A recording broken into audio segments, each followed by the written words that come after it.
Hello, everyone. Thanks, everyone in person here and the people on Zoom. I'm grateful to see you all. We have Kristi White from Oneida Nation, as some of you know already. She's author of children's book. I have actually one of her books. This is the last one. It's really interesting. I like to encourage everyone to purchase this. Tonight's topic, graciously, Kristi accepted talk to us about children's of residential school, which is very important for all of us to understand what happened to some of those children who didn't have a chance to come back home. So before that, we start. I'd like to acknowledge the land, to say that we acknowledge that this is a sacred land upon which we're privileged to live and work. We recognize the deep connection and the long-standing relationship between indigenous people and the land of Southwest Ontario and of London. Kristi, on behalf of the Bahá'í community, we really appreciate your presence here. And thanks again for your generous offer to talk to us about this sensitive topic, which is children's of residential school. So you are the host now, and there you go. Can everybody hear me okay? I sound good? Thank Yes. you, Catherine. Thumbs up. So hello, my name is Kristi White. So the first thing I would like to say is I am a residential school survivor.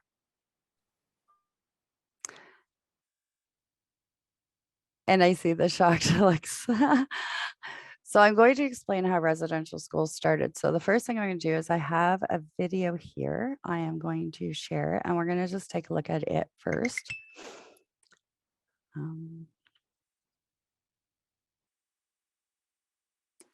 Hopefully this works. Okay, everybody can see that? Ellie, can you guys see that okay? Yes. Perfect. Residential schools were created to assimilate my people. Our ancestors and survivors were told our way of life was barbaric, savage, and in need of guidance. They wanted us to forget about who we are, and they did that by removing an entire generation of children. Our children are the faces of tomorrow, and when you remove children from their cultures, families, and communities, you sever that connection and those ties to how our way of life is learned and sustained. Residential schools deeply affected Indigenous self-worth, identity, and worldview. We were not allowed to be who we were born to be. This is why we honor the stories and voices of every Indigenous child who has been affected by Indian residential schools.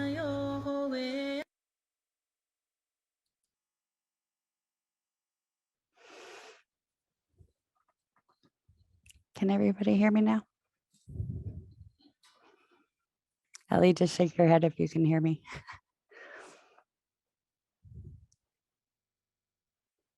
I can hear Okay. Okay, Catherine, I'm gonna make you my right-hand lady tonight because I can see you on the screen. So the reason I chose to start off this presentation actually with this TikTok video that I share is because a lot of people, first off, wonder why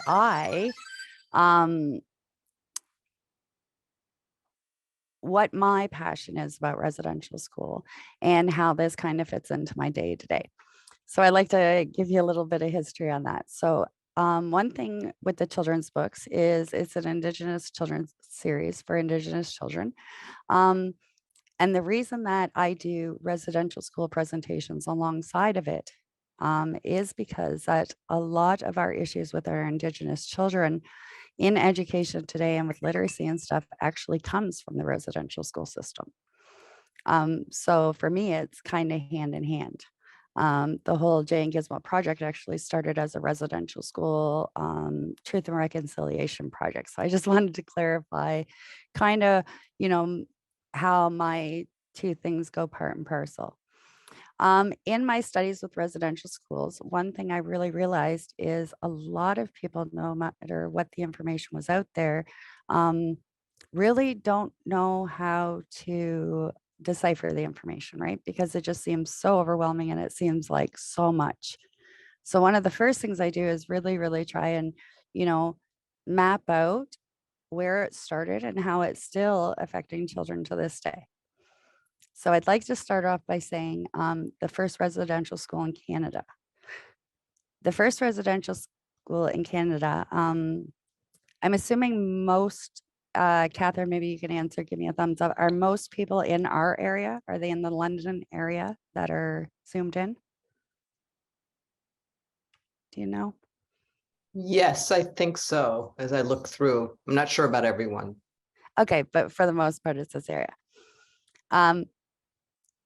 So that makes this presentation even more interesting because a lot of people don't realize the first ever residential school erected in Canada was Mohawk College, and that is located in Brantford, Ontario.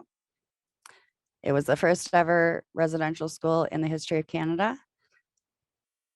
The other thing is if you look at American history, and unfortunately here in Canada, we haven't even really started touching on that yet, but there are schools in the US, they are called Indian trade schools and Indian orphan schools. And they were actually modeled off of Mohawk Institute here in Canada. So Mohawk Institute is the first technical residential school that we know. Prior to that, though, they were called something that a lot of our newcomer families here are very familiar with the term, and that is mission schools. So prior to them actually becoming residential schools here in Canada, they were mission schools. And a lot of us know that term because in other countries, mission schools are still going on to this day. And what a mission school is when a certain church denomination sets up these schools, takes children to them, and almost like an assimilation process to become what they feel is very, I don't know what the exact proper wording is, but to become what they feel is the proper person of society, right? So that is one thing is with Canadian terminology, that's part of the whole confusion with it, is that the fact that we use different words in Canada to make it sound different when it's actually one and the same. The other thing is too, is a lot of people will ask, well, how did the residential school system come to be? The system actually started right from the landing of Christopher Columbus, and it actually started with the doctrine of discovery, which was also utilized in many other countries. Canada is the only country to still be using the doctrine of discovery to this day.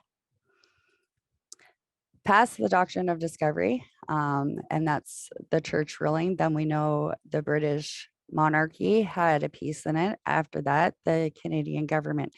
Every time it's turned over hands, it has been, I guess, called a new thing.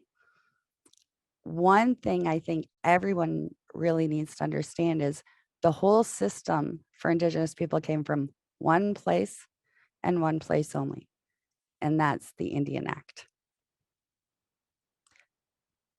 Here in Canada, we have a three-tiered legal system. We have Canadian law, we have an immigration law, policy and procedure, and we have Indian Act law. And at one time, you could find Indian Act law under immigration policy and procedures.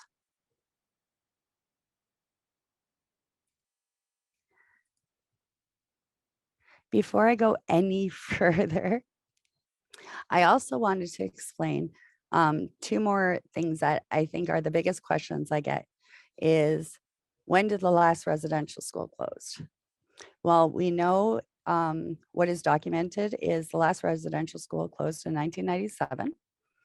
That was here in Ontario. But for those people living in my area, which I am in London, I'm not sure if you know where Oneida Nation of the Thames is. It's actually one of the tri-communities outside of London.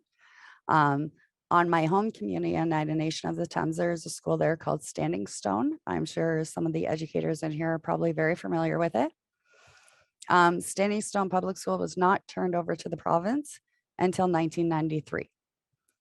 So here in our area, when you're out and about, whether it be shopping, whether it be, going to a movie or whatever, if you see an Indigenous person in this community, especially from Oneida, that had been in school prior to 1993, they were still in a residential school system. The confusion that comes with that is, well, how is that so? One thing the government has not explained is what the difference is between residential school survivors and day school survivors. They have made it look like two varying different situations, two different systems, and unfortunately, it was not. The only difference between residential school survivors and day school survivors is that they didn't sleep there. So in our area, just to give perspective, myself, all my cousins are all in the generation of residential school survivors. So that in turn is how, when people are saying, well, how is this effect still happening to Indigenous people this day? We have to look at the fact that this system, especially residential school system, didn't stop till 1997. And so I think sometimes when they present it, again, it has to do with history and how that works. When they show pictures and videos of, residential school survivors, we're not really seeing somebody like me sitting there speaking, right? We really have this idea, because even the pictures they're showing, if you look at them, even to me, seem really outdated. But I'm here to tell you that I think that's part of the misconception with it, is that this was so many years ago. And the fact that I think a lot of people don't realize that this wasn't really that long ago, and that is still affecting every generation to this day. The next video I would like to show you, just give me 1 second here, is recently I did a project. I am the Indigenous coordinator for an organization called Voice of Men 360. We mainly service ethnic men from around the world, and it's all about really uplifting and showing men in that positive light and really getting them help prior to. So with that, one of the things that we have just done is a full residential school project. So one of the things I was so lucky to do was actually sit and speak with a couple of our residential school survivors. And I have been given permission to actually share some of that with you tonight. So again, I'd like to give everybody a trauma warning, like a trauma trigger warning, especially because, everybody comes from all different walks of life and all different backgrounds and that kind of thing. And just the fact that when you really start digging into residential school system, it's overwhelming. It's just a lot to take in. So I just warning everybody ahead of time. I'm going to start off with a little video that our female survivor, Lila, has done. Just give me a second. Here we go.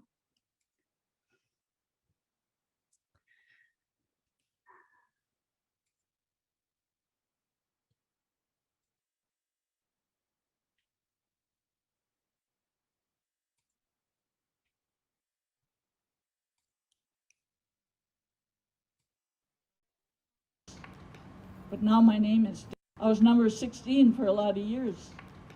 But now my name is Dancing Eagle Woman.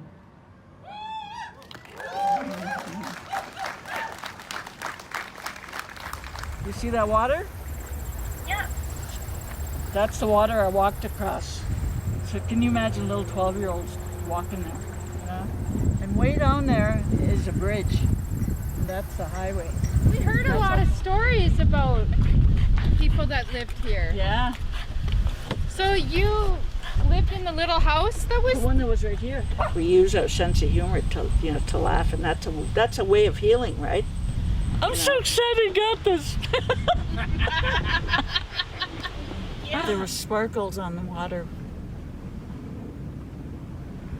and I would stare at those sparkles, and I would imagine those were diamonds, and I felt so much peace.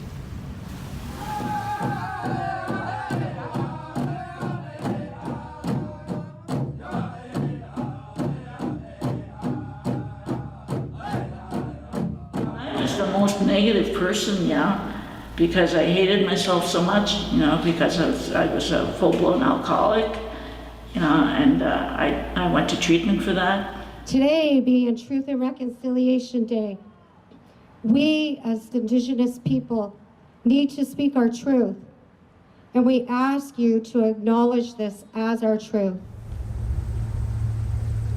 And where that big cross is, can you see that? Yeah. There was a little fence that was around that. And when I was a kid, I used to ask them, what is that? And they said that's where the babies were buried. And now those elders are gone. Now it's my turn. It's my turn to get out there and teach you. It's my turn to teach you about residential school. And what I've done is I started to educate people about the reality. And sometimes I don't like it. Okay, you see these stairs? Yeah, I see the stairs. I scrub these stairs with a toothbrush. Because to me, being in reality wasn't a safe place for me. I've learned how to speak the truth and how to be honest. My spirit name is Dancing Eagle Woman. I'm Bear Clan, and I'm from Couchiching First Nation up north. I'm a residential school survivor.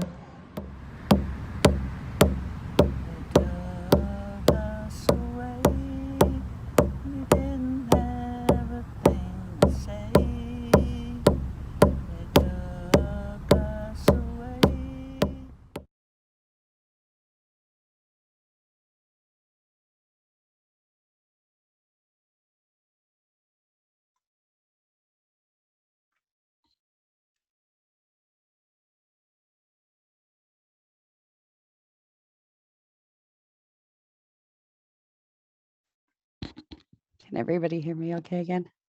Okay.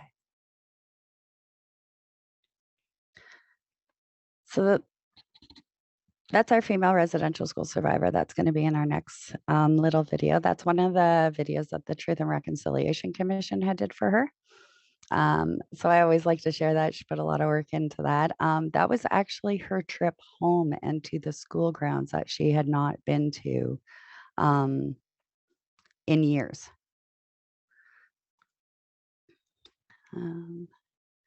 Sorry, guys, just having a little technical difficulties at the moment. Well, I'm working on pulling up this next video. Does anybody have any questions? Ellie, do you have any questions there in the room? Yes, I do myself.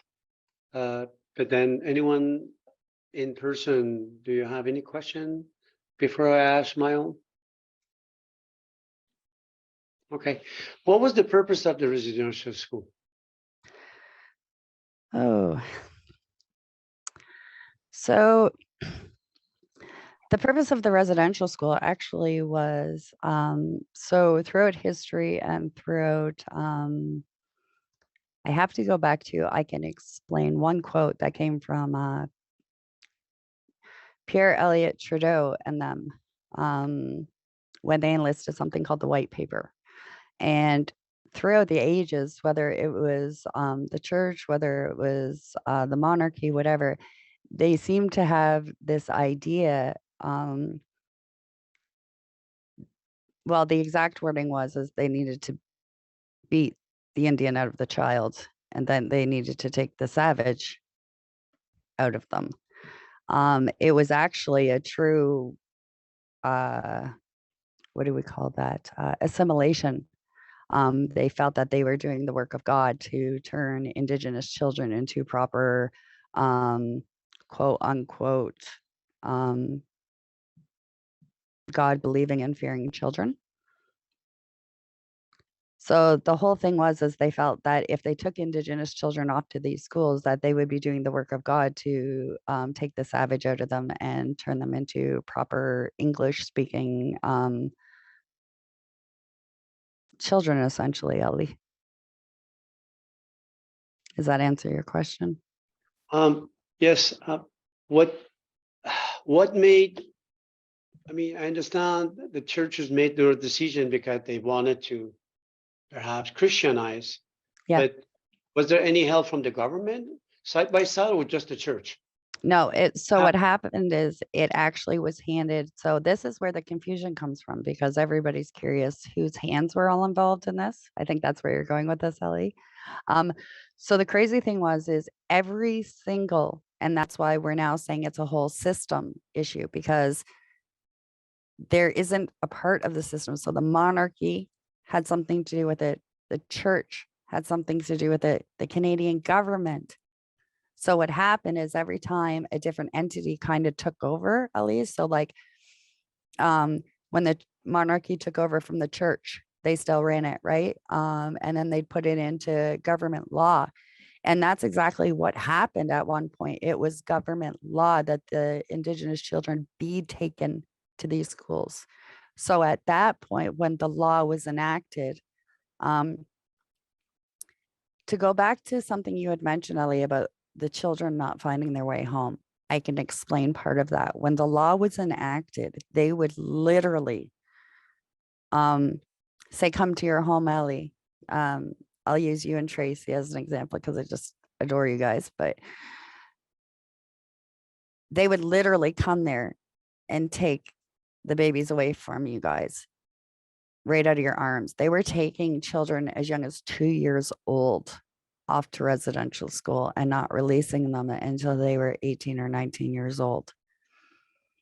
So a lot of these children during that time who were taken didn't even know where home was by the time they got to be 18, 19 years old. They didn't know who their families were. And that was law. Some parts of Canada, your children could go home for certain things if they got certain privileges, like maybe at Christmas time or things like that. But again, it had to be an earned privilege to have your children home then. And that was still under threat, because if you got permission to have a visit with your child, if you didn't have them back there right on the dot, you'd get your visits taken away. The children were not allowed to speak their language in the schools at all. I'll share a story about a residential school survivor that really, really has always sat with me. And again, because a lot of people don't realize, like my teeth, I have dentures because of water toxicity. So this just resonates with me. And this young non-Indigenous man was at a workshop one time, and he had posted this thing, and he does every Truth and Reconciliation Day. And he was sitting in this conference with an Indigenous woman who had come in, and she took her teeth out and she put them down and she started talking. And she said, at school, they used to compliment me all the time and say I had the most beautiful smile and I had the best teeth. She says, but then once you hit a certain age, every time you would speak your language as punishment, they would start pulling your teeth.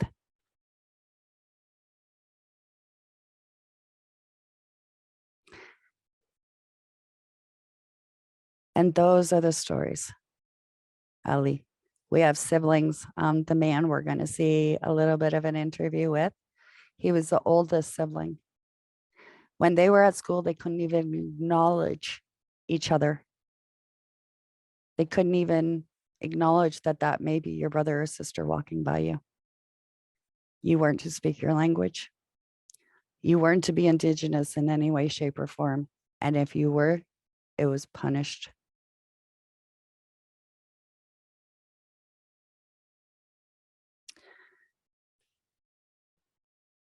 They felt that if they taught these children their education system, their language, their beliefs, their way to pray, that was the only way that indigenous people were going to make it into salvation of God. And to give you an example of how badly that was, is yes, we had many survivors when the Pope came. Cry and be joyful. And it confused some people. How could you be so joyful for a man who came here and said, yes, this happened? You remember, though, they spent a lifetime being told because they were indigenous heathens, God would never accept them. They needed that moment for the Pope to say that God will accept them, because that was what was beaten into them day in and day out. Does that make more sense, Ali? Unfortunately.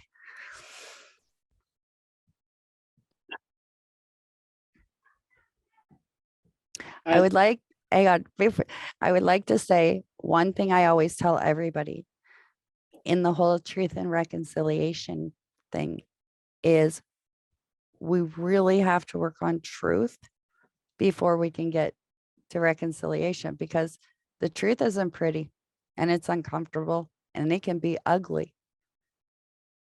But when we have a true understanding of what's really happened in this system, then we get a true understanding of what's really going on amongst us around the world, right? And our little worlds here in Canada, I don't think everybody fully understands the extent of it started at residential school, but that's only a piece of the Indian Act, is residential school. Because unfortunately for Indigenous people, the Indian Act dictates everything for us. And so that's kind of what happened is, so Ali, the church used doctrine of discovery, which means because they discovered us, they could assimilate us. And that's what the doctrine of discovery is about. So that's the first thing they used. And then the monarch, when it switched over to them, would claim that they owned us because they owned here.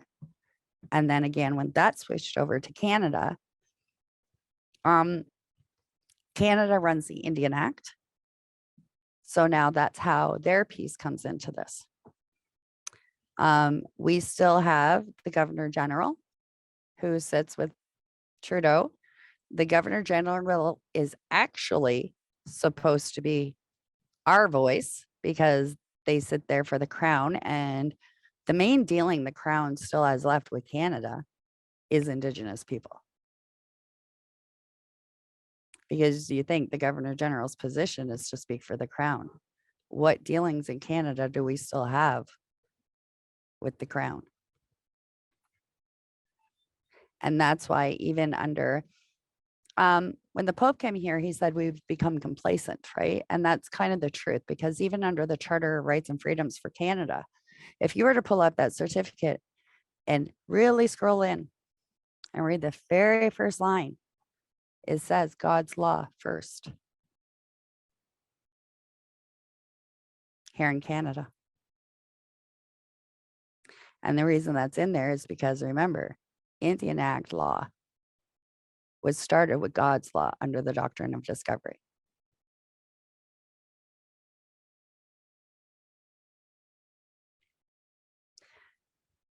Ali, do you have any questions, or anybody else have any questions before I go into this interview? Maybe we can ask people who are on Zoom, actually, if they have a question, please raise your hand Anybody? or unmute yourself and any question you may have.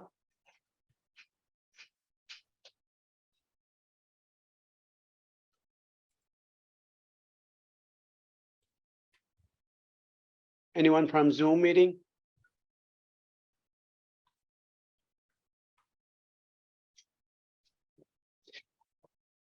Maybe I continue my question if you don't mind.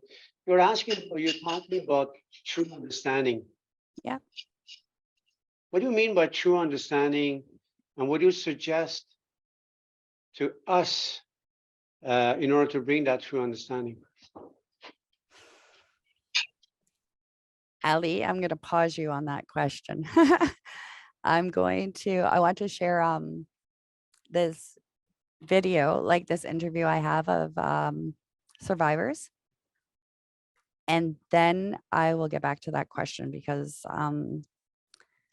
I think this may tie into a little more of the questions. Just give me 1 second here.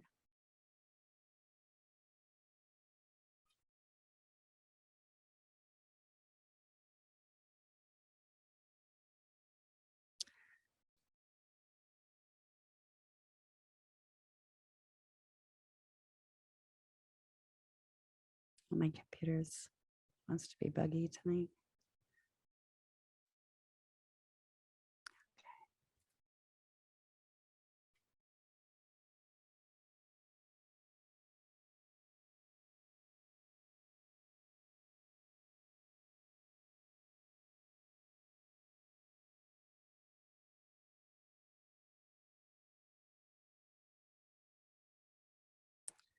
Okay, I'll share screen.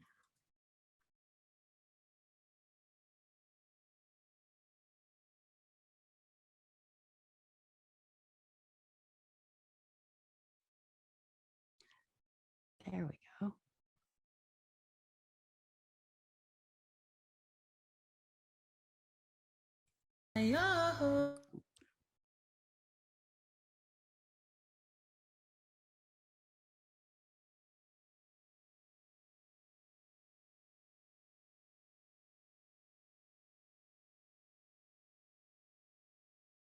Sorry about this, guys.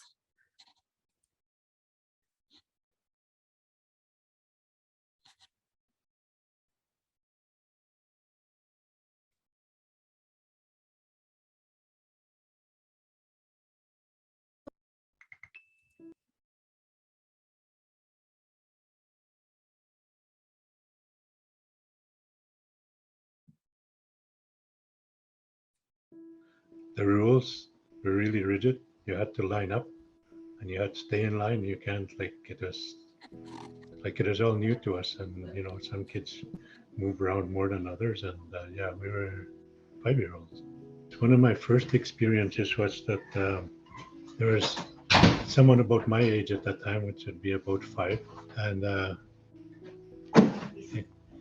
he didn't know his Christian name. Like, his Christian name was Leslie. And they kept asking him, "What's your name?" And he kept telling them, and that's his Cree name.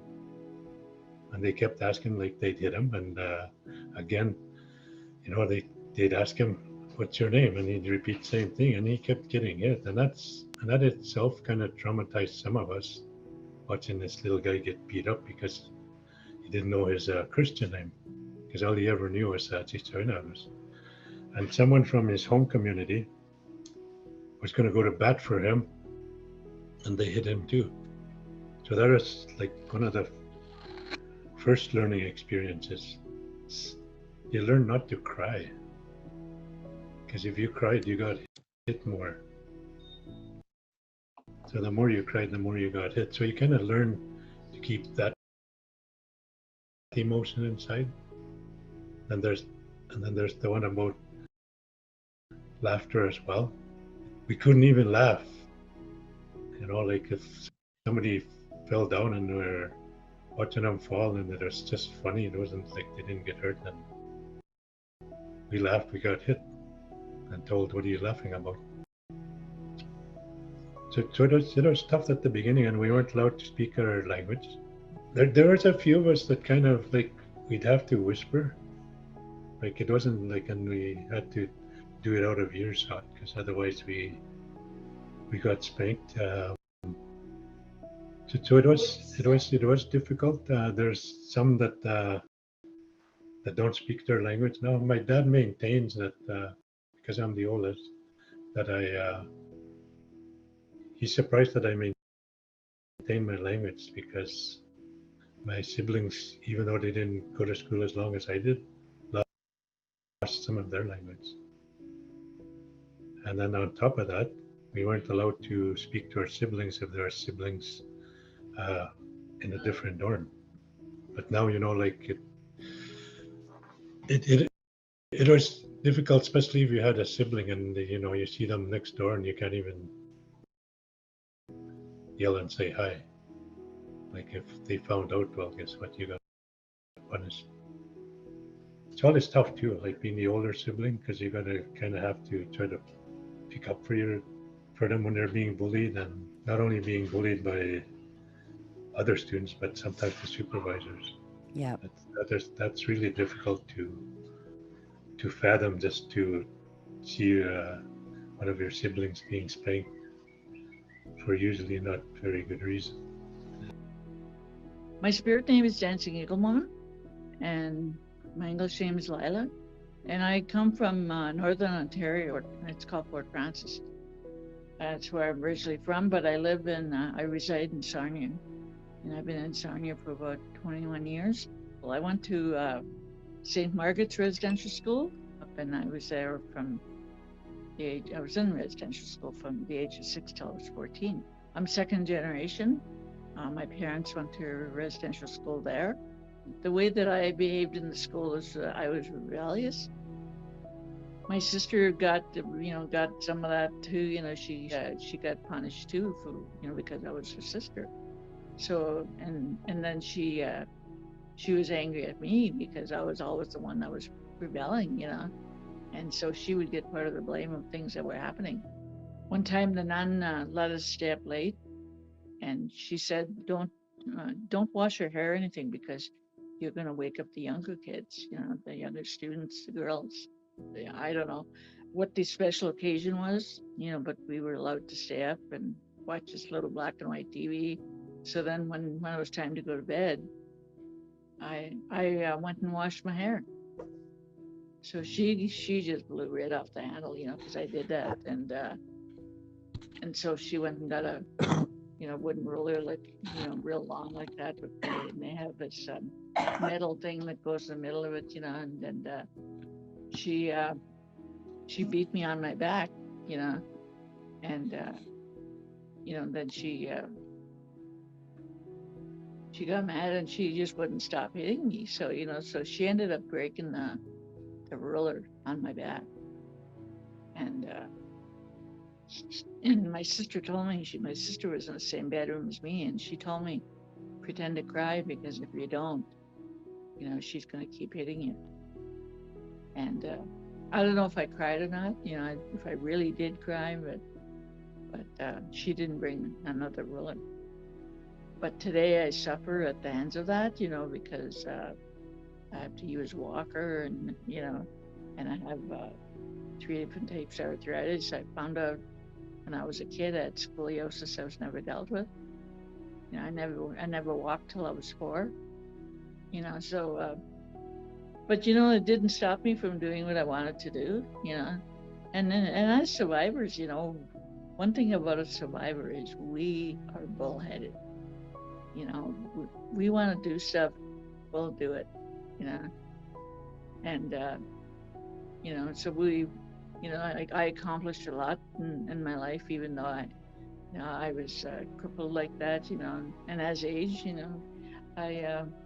it's starting to get worse. So I fight the battle every day.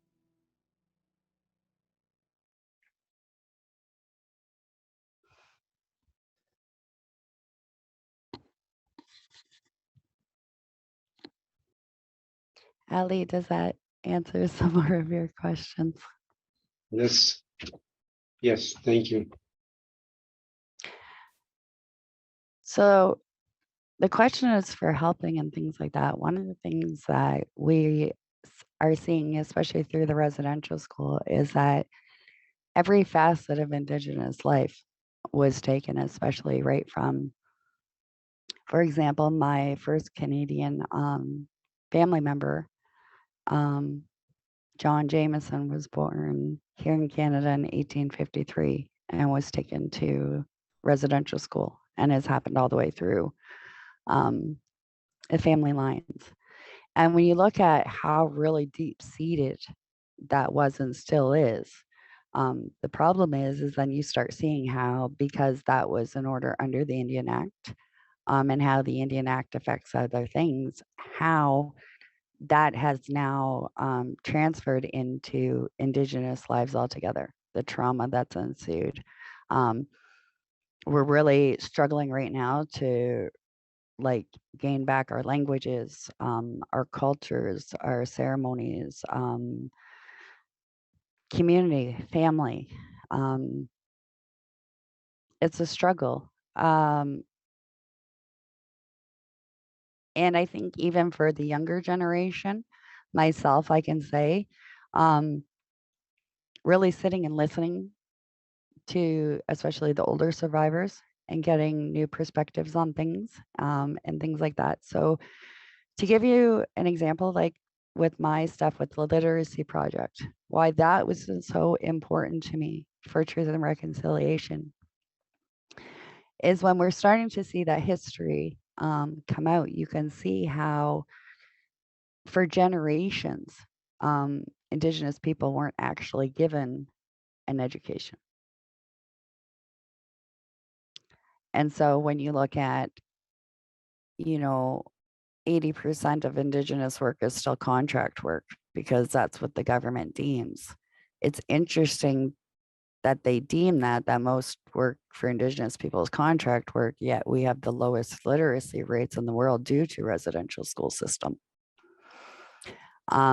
Even to this day, we struggle as Indigenous people with the education system because they fail to forget that the part of the system that affects Indigenous people, they only changed systems like in this area in 1993.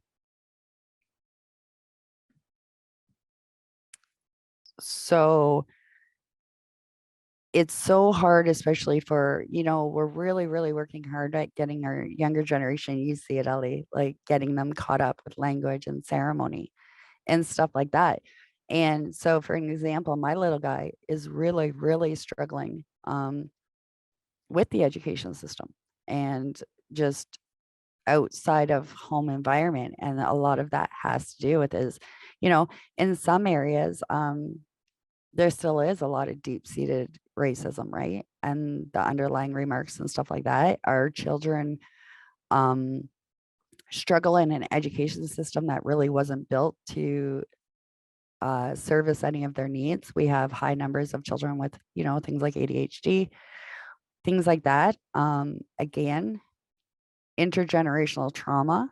We still have a lot of parents that really aren't, I would say, as on board as I would like them to be with their children's education, because again, we look at the fact that it really wasn't that long ago that an education system to them was torture and torment.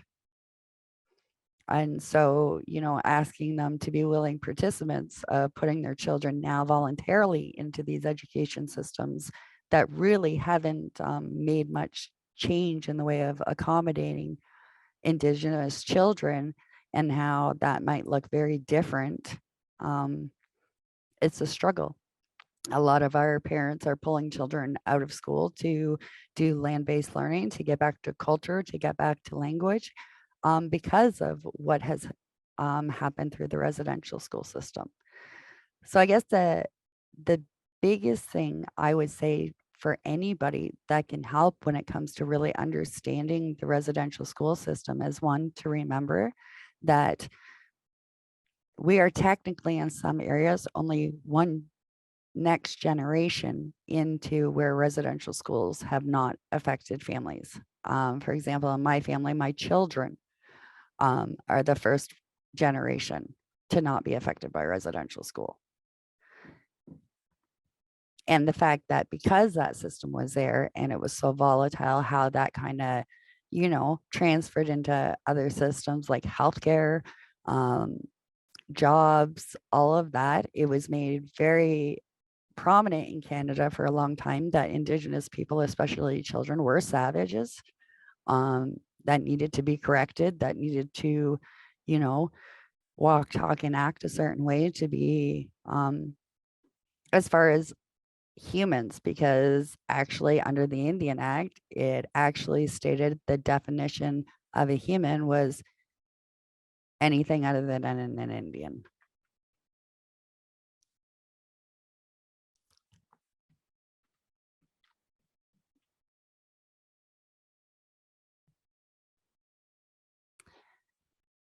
So when you look at that kind of history and you look at how, especially underhanded Canada still is with that history, right? When we talk about truth and reconciliation, the biggest part is the truth, right? Like there's lots of information now out there.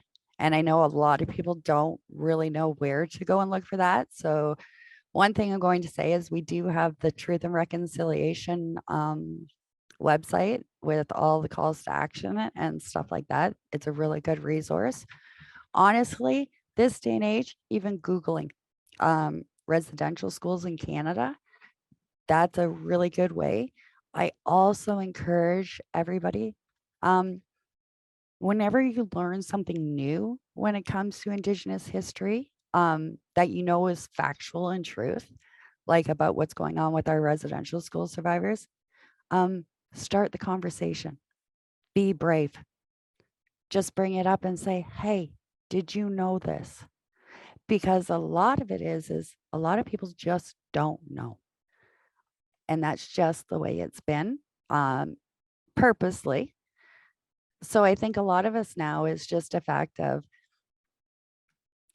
we're hoping from the Indigenous side that here in Canada, Canadians will now pick up the lead and will really, really start saying, like, this is a part of Canadian history that is not nice and that should not be still happening and should not be. And the reason I say that is because I'm not sure if you're aware, but Justin Trudeau right now is fighting Indigenous children in court constantly. Every time Cindy Blackstock wins a human rights case, they appeal.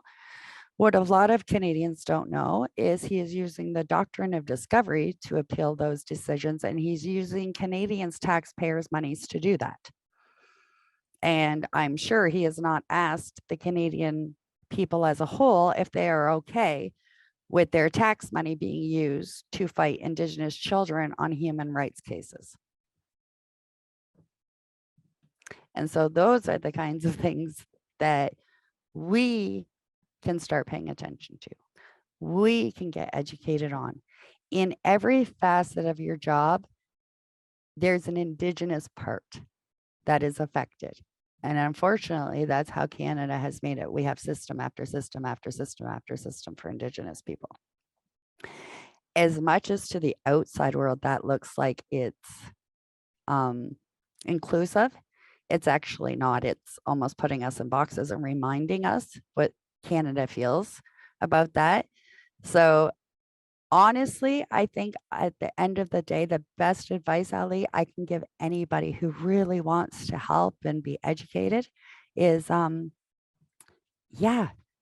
Google, have conversations, dig deep, really get the information, see if you're in a profession, how Indigenous services within that is being utilized. How is it, if you're in healthcare, make sure that, whoever it is being treated fairly and equitably, because we still have so much inequities going on in Canada for Indigenous people in everything, whether it be corrections, healthcare, just everything. It's just so rooted so deeply that we need to dig deep to make that change. We need to have conversations. We need to get people educated on how they can help. And one of the things is support. Every Indigenous person just really needs support right now.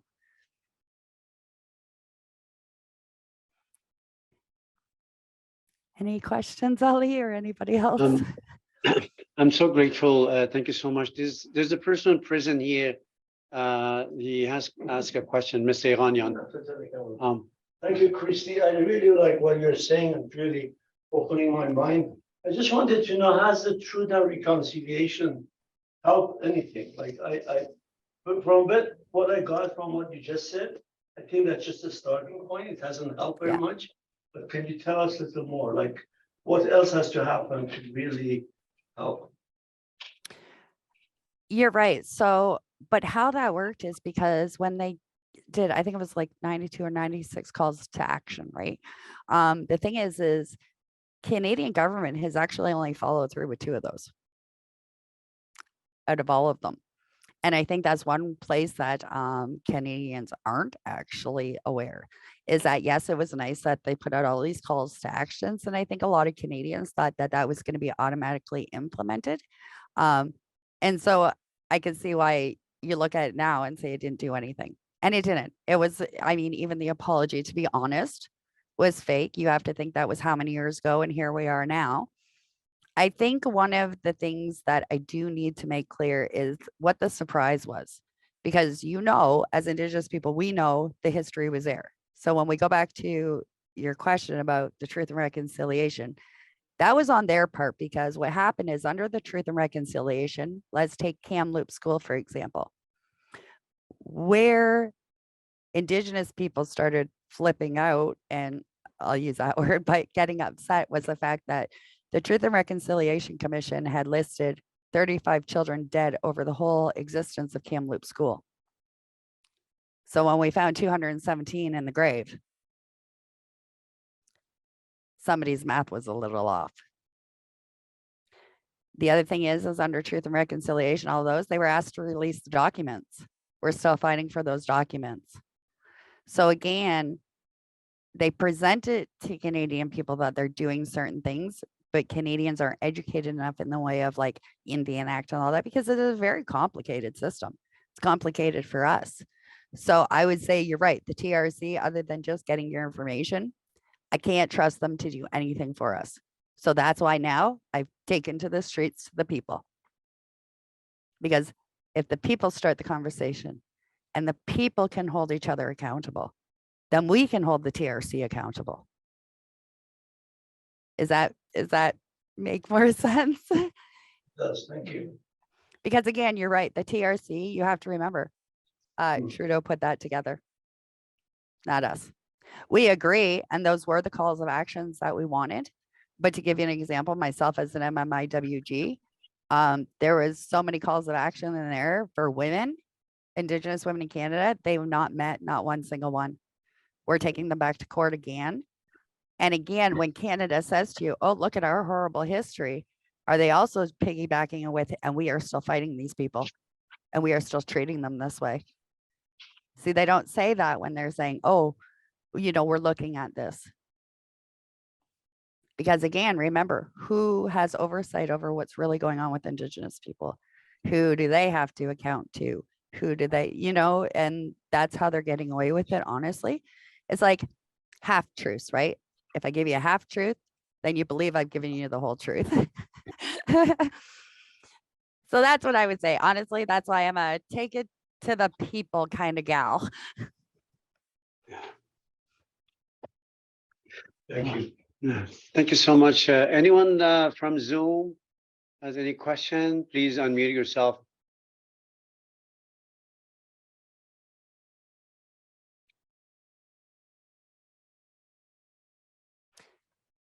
So I guess the best thing I can say is, yeah, for your own information. There's there's a person, I think, Catherine or Andisha. Catherine. Oh, let Andisha go first. Okay.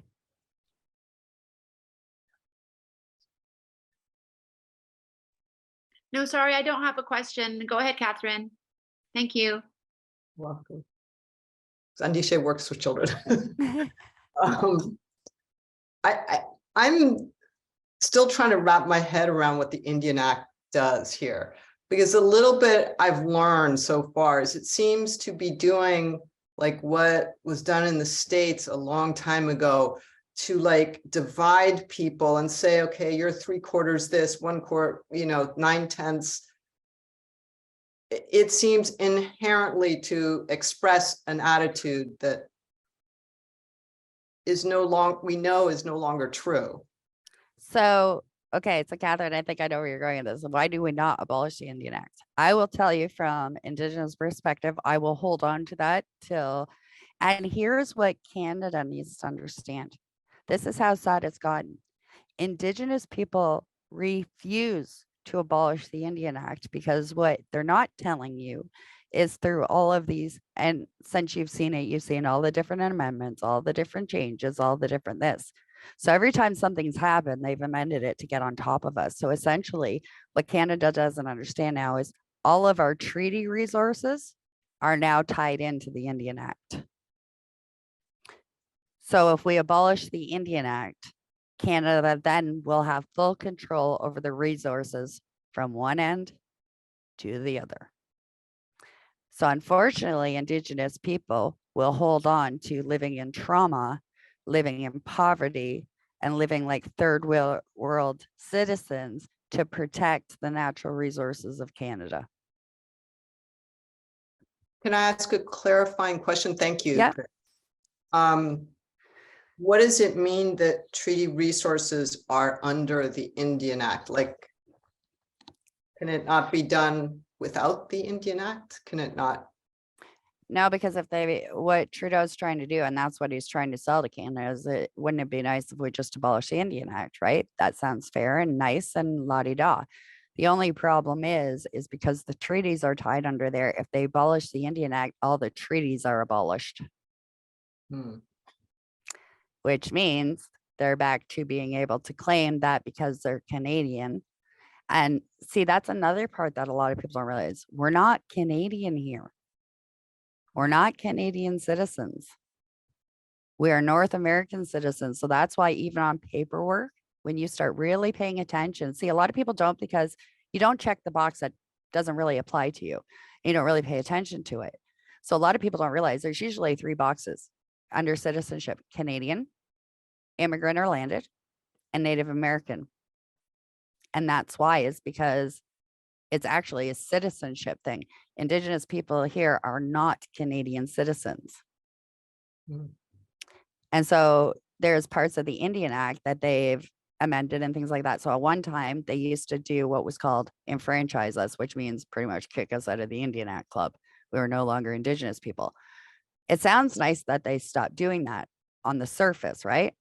Wonderful. But what if I told you the reason they stopped doing it is because when they did that, we became Commonwealth citizens. So therefore, Canada would have a bunch of British citizens wandering around Canada, not something they'd be fond of. So that's why they changed the Indian Act yet again to stop enfranchising us. At one time, it was illegal to leave a reservation. You had to have a pass. If you left the reservation and didn't have a pass, you were hunted. You were fair game. So how are rights ensured? Do you Okay, have rights? get a little bit deeper, Catherine. Sorry, I'm like, I've looked at stuff, but it's like Yep. you said earlier, So- there's so much. So do I have rights? I do under the Indian Act. Do I have the same rights as you? No. To give you an example, a lot of people don't even realize that Indigenous people in Canada were not even given the right to vote until 1960.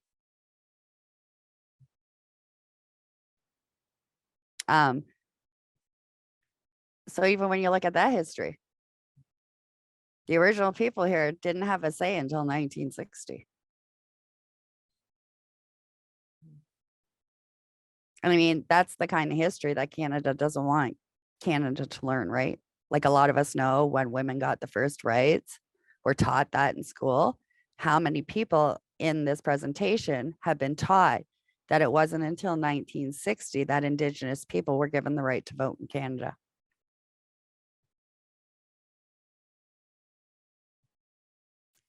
And so we have rights, but are they the same as a Canadian? No.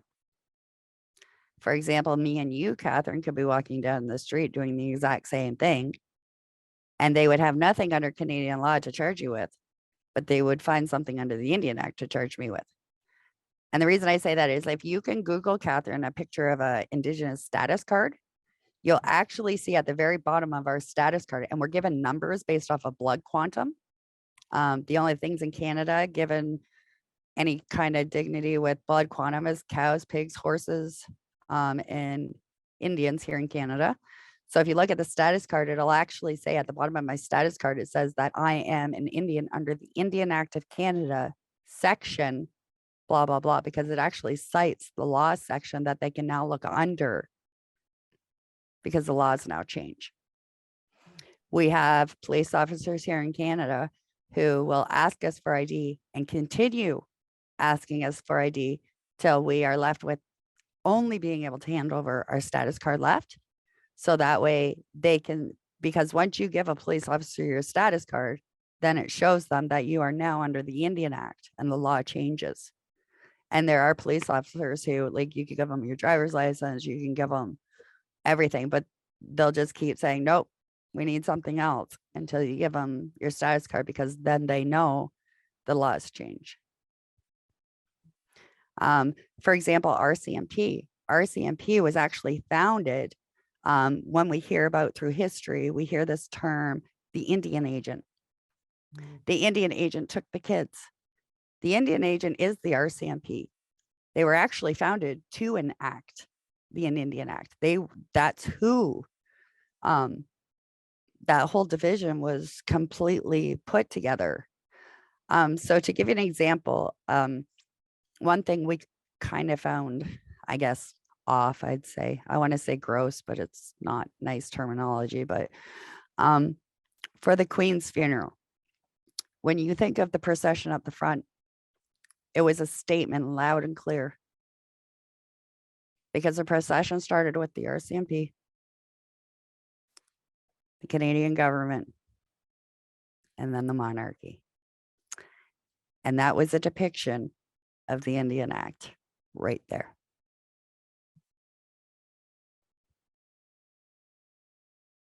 A lot of people question, why? Why would it be the Canadian RCMP on horseback to lead that procession? Because it's been their longest standing protector, savior, law enforcer.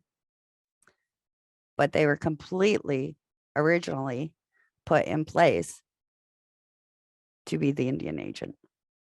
And that's why when you see, because we're actually federal citizens here. We're the only federal citizens here. So we need federal law, which is RCMP. And that's why when you see a lot of conflict with Indigenous people, it's RCMP. Does that make more sense, Catherine, on how that kind of works? Some of it does. I'm Yeah. I'm not from Canada originally, so I'm also I'm still trying to understand what RCMP is versus police. Okay, but so I don't wanna RCMP trouble is people. yeah, RCMP is Royal Military, Royal Mounted Canadian Police. That's it, Royal Mounted Canadian Police. Thank you, Kristi. Yeah. The immigration process, I have to say, gave us a little glimpse when I had to prepare for it, but. Yeah, exactly. It's just like, and that's the thing, right? It's with all of it, they only want to they dance along the top. And because I think that makes them, they can still stand there in good taste and say, oh, but I let people know this. It's like Trudeau all the time, right? Oh no, we did an apology. So Canada knows what really happened. Well, no, clearly that's not the case, right? So again, a lot of it is, I think, in this whole thing is to really, and really, as the Pope said, one thing I will say about the man, one thing he said that it just hit me like a ton of bricks, was he said that, yes, he still sees that this genocide is going on right to this day. But what bothers him is it's because of Canadians' complacency to it. Because Canada's always the nice people, the polite people. So when they see something going on, they make excuses for it. And they turn a blind eye for it. And I think every single person in Canada at one point or another, now in some areas, it'd be a little harder because we don't have a lot of Indigenous people in some areas. But the more and more people I give this challenge to, the more and more people that are really digging deep to educate themselves. Because I'm sure there's one point in your life where you sat and questioned whether something you were seeing was the way you were seeing it. And you made excuses, you turned an eye, you walked the other way. The problem is not realizing, because it's Canada, that when you turn a blind eye or something, that could actually mean somebody's life at the end of the day. And that we can't stop the whole system fail, especially for the original people here, if we can't even acknowledge it, if we can't look at it, if we can't really see it, right? And that's part of it. And I agree. Even myself, I make excuses a lot of times, right? Because you never want to see anybody in that sort of light, especially in Canada. But that's kind of the government's plan, right? Is that we're just going to be the nice, friendly Canadians and be complacent to everything. Forgetting that being overly nice and being so blind, as much as we think it's a nicety, is also a deficit to a whole country.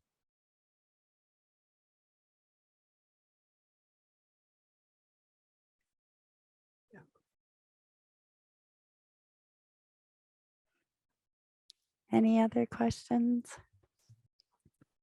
I don't know, anyone else from Zoom?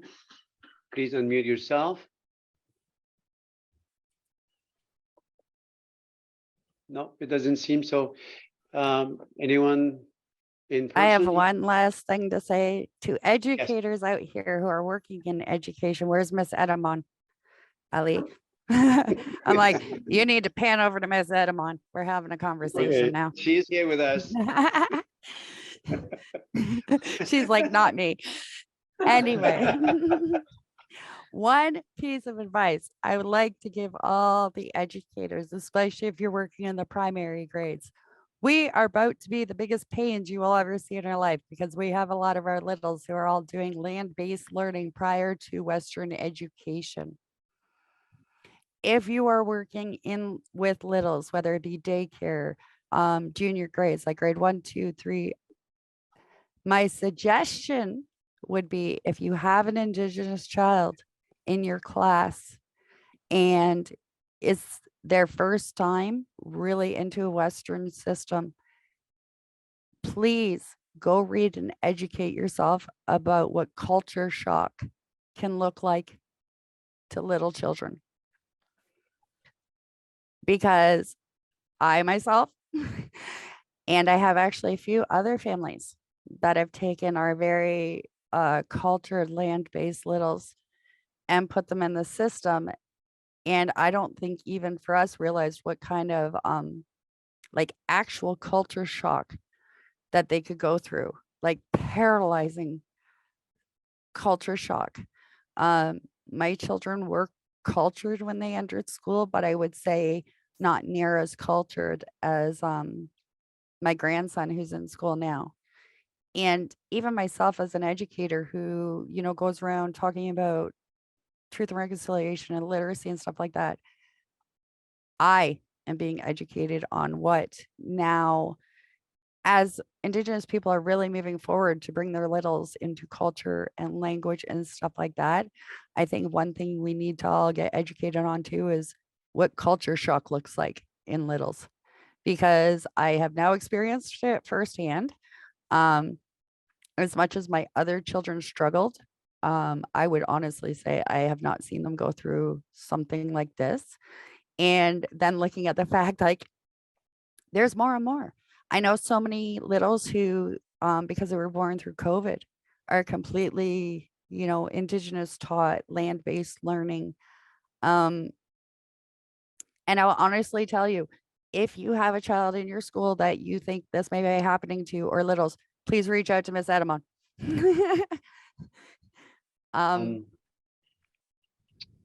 There's another question, Kristi, if you don't mind. I think the Fururi from Sarnia. Absolutely. I believe.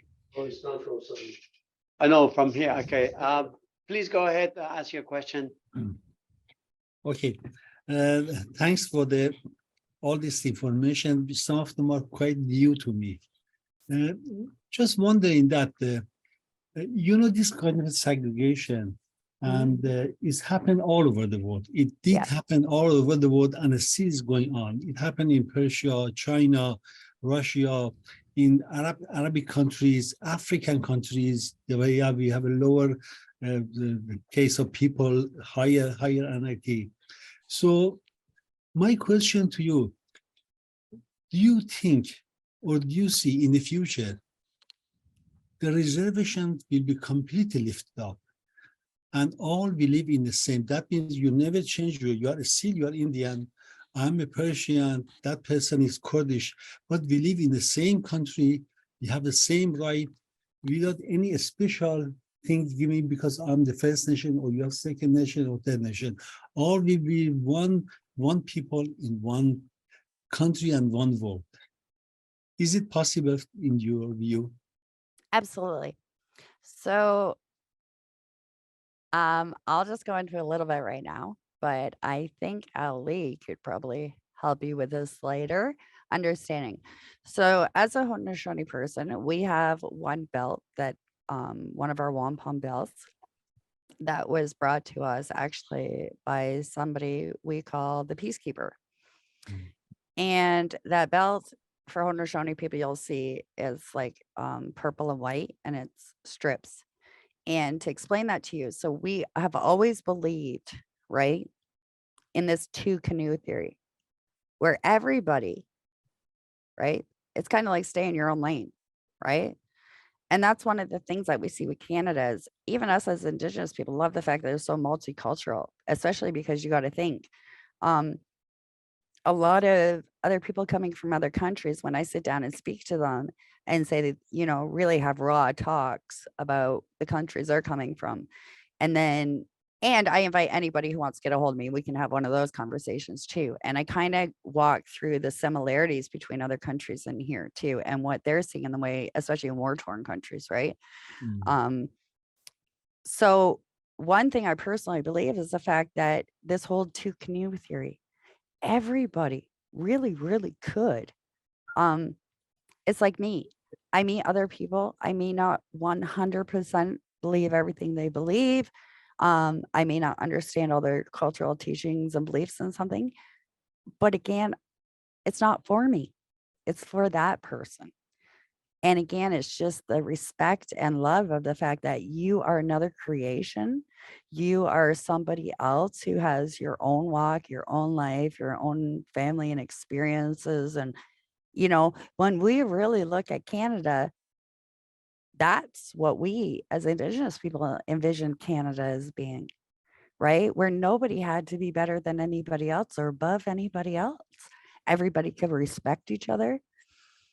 Even if you didn't, as I said, believe the same things or those kinds of things. And our stuff under great law for the Haudenosaunee people, it very much stated that we would definitely, there would be other people around that would have different languages and different beliefs and all of those kinds of things.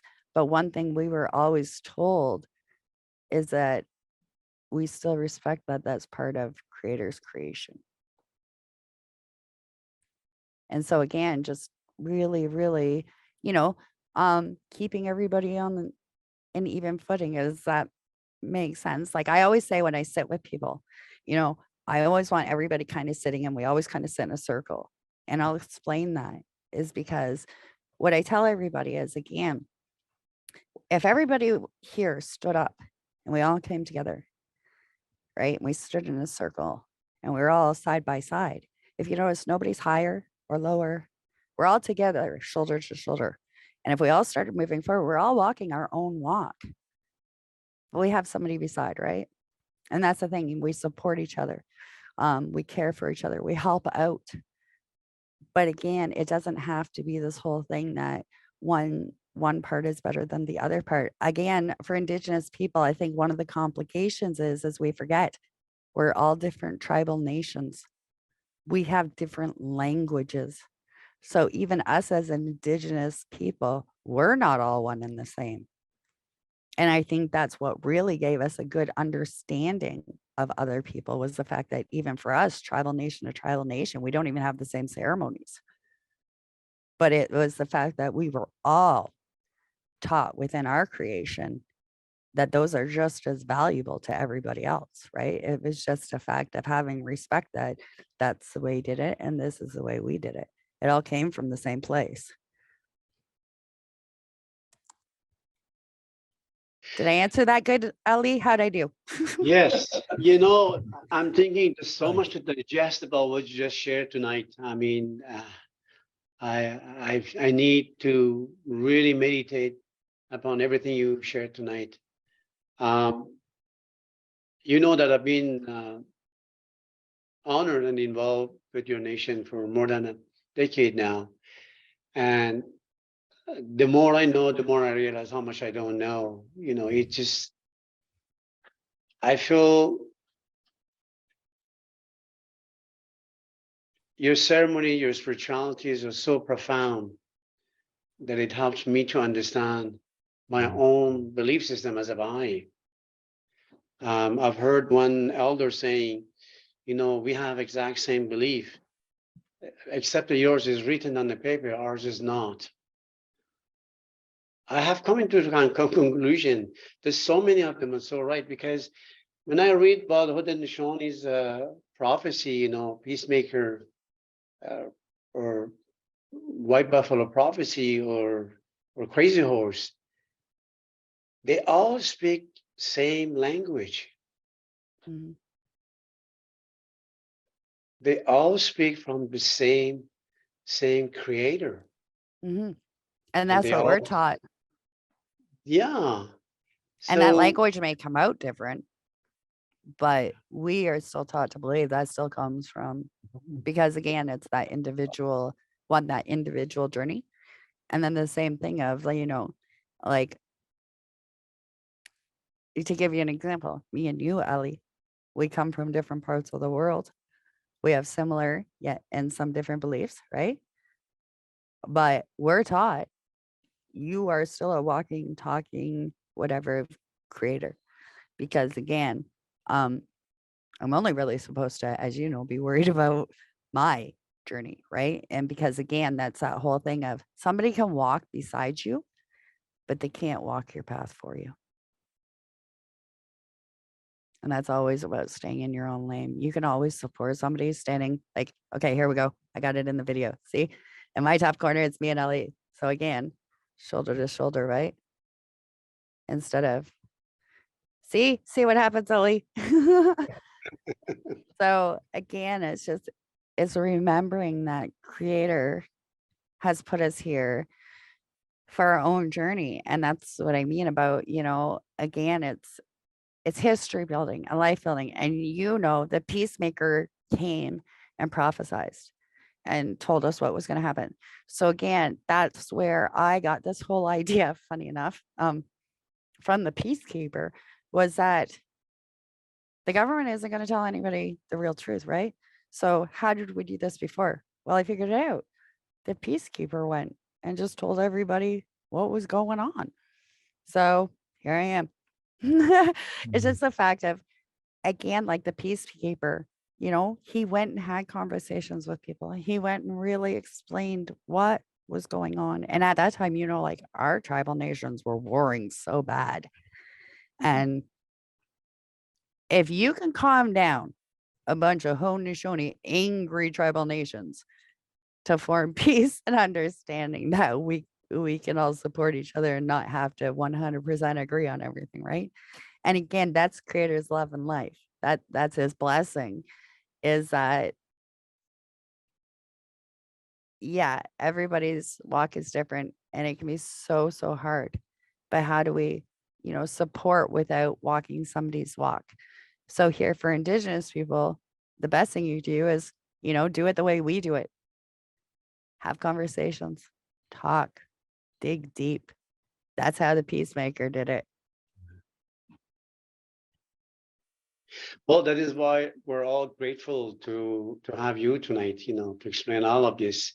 I think this as a bridge, between our community and yours. And then we can walk on that bridge and exchange and come to you, you would come to us. I sincerely believe this is the beginning of those prophecies, which is explained in the Bahá'í faith that indigenous people in the future, they shall illumine the whole world. Mhm. And I seen that finally. I got to see some Baha'i stuff that I hadn't seen, so I did get to see that. And actually, so it's so interesting, especially the crossover with the peacemaker. But it's as I said, it's beautiful. But I think in the way of especially really supporting Indigenous people of Canada, it's really uplifting. Like, I mean, I hate to say it, but if you see that guy on the corner doing a little, soap strong carving, and he's going to sell that to you for $20, please, if you got it, give it to him. I don't think people really understand that Indigenous people here in Canada, for the ones who come from war-torn countries, the only difference of you seeing children dying in your backyard is the buildings are blown up. And it was actually another ethnic man who taught me this. He says, you know what's wrong with Canada? That the buildings are still standing. And I never understood that for a while. And now I do. Because if I went around and blew up the buildings and you seen the reserves, you'd see the poverty. You'd see the children. You'd see that for your own eyes. So again, when you see somebody out there, that's their whole livelihood. That may make it or break it, whether they're feeding their children that day, whether they can pay their rent that day. So again, part of really helping Indigenous people is uplifting them, supporting their endeavors. They don't get opportunities. And because it was law, they were not given opportunities. So how do we counter that, right, Ali? We do that by lifting people up. We do that by loving them. And we do that by showing that people still care. Even if the buildings are standing, we know what's going on behind those buildings. And that's what we got to really, really, that's what Creator needs us to love, right? Kristi, if you don't mind, I know probably a little bit late for you. There's another question from people present here. Hossein would like to ask another question. No, I just wanted to ask if the indigenous people, are already forgiven what happened to them, or they are. When would it, how would it take for them to really, this atrocity has been happened to them, is that they can forget, or I don't know what the word is, forgiving the church, the institution, the Canadian government, and all the thing that has been done. Is it going to take a long time that to be forgotten and forgiven? I just don't know. I think the thing is I don't think it's about a forgive and that kind of thing. Does that make sense? I know a lot of people will ask me, well, how do we apologize for, ancestors and generations? And I think that's where you're going with this. But again, remember, some of this stuff that is seeded through residential school system is still happening right now. To this day, there's Indigenous women going missing and dying, being murdered, trafficked. They're a hot commodity. And so when we look at how much that has seeded into the system, it's no longer I think the government puts it like we want some big apology and, for our ancestors. That's not what any of this has ever been about. It's about, if you remember, the Holocaust. Nobody really knew what really happened there until they started listening to survivors, and they really got the history down. And again, history isn't beautiful, but you know what? If we don't deal with history, guess what happens? We tend to repeat it. And that's how we're still in the same boat, is because when we can't look the ugly in the face and say, you know what, there's an Indigenous girl that I just seen be treated a certain way, or there's that Indigenous kid over there that's being treated this way. If we don't, and again, I always tell everybody, I think everybody has a right to speak so long as they do it in two things. Are we ready? Truth and respect. That's it. That's all I ask from anybody. So again, that's one of Canada's complacency thing, is they don't like the truth and they don't want to address it. And they've made Indigenous people who were taught that the best way to really deal with the problem is to deal with it head on and talk about it and really work through it. Right. So when we do that from a cultural standpoint, they've turned around to, they're causing a problem. Look at that girl over there screaming and yelling and carrying on. But nobody will say something about the how many times did she try and properly speak to this person, and they just ignored her, pretending like they didn't see her, those kinds of things, right? So I think a lot of it really doesn't have to do with apologies. It's more so of, can we really look at the truth of what's going on in Canada, address it, learn from it, and move forward so it stops? Because right now we have Indigenous children being killed. We had an Indigenous boy shot point blank on a farmer's property, and he got away with that. Canada rallied and donated millions to that man's legal defense. And the understanding was, because that Indigenous boy was on his property, he could be treated like a dog. Yeah, that was in Saskatchewan. Mothers across Canada that night cried. Indigenous mothers cried because that was a precedent set that our boys, if they were caught on your property, were okay to be hunted. And what did Canada do? Turn a blind eye. Didn't look at it again. You know, to give an example myself, I've even had to tell my oldest Indigenous boy to call the police to get help. I heard from him 7 hours later after he was charged. I will tell you, as an Indigenous mother, I will not make that mistake again. Here in London, for example, we can Google it now. We have a police officer who has been charged in the death of an Indigenous woman here in London. Why didn't this city take to the streets? Why didn't the city boycott that? That man is still working to this day because he's still appealing this. Because Canada, especially the government, has made Canadians complacent. And they make us look like we're just screaming and yelling. You know, it's like when you see Indigenous people on news, you know what they do now? They change the channel. Oh, there they are there again. But nobody stops to think, what started that? Whoa, hang on a minute. Nowhere in the world are people that irate that they yell and scream, set things on fire for no reason. No one ever backs it up, right? And that's Canada's MO. The only thing they plaster on the news is when it's gotten so far out of hand.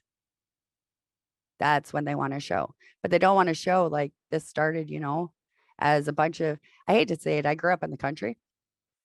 We know about these young guys. They get in cars, they get driving around farmers' fields. Every rural community has it. Every country has it. Boys are like that. That's just a boy thing. But if it was your son and he was just doing a boy move, would it be okay for him to be hunted, killed point blank in the head, and then for that man to walk away? And then don't forget, Canada rallied and raised millions for his GoFundMe account. They didn't raise enough to bury that boy on the parents' GoFundMe. And those are the kinds of situations, right, that we're really looking at. And that's why I'm saying, just having conversations, you know, at least, even if you guys, you know, as there's news things coming out, make it a point to talk about it. Make it a point to back it up instead of the chaos and mayhem. Where did this start? What was the start of this? Like, as you know, with the Colton Boushie thing, it was the fact that that was a precedent set all across Canada for Indigenous boys. Yeah, we will. We will. I truly appreciate on behalf of all of us, you know, that you shared all this wonderful words. There's not enough for us to thank you tonight. Thank you so much, Kristi. Thank you.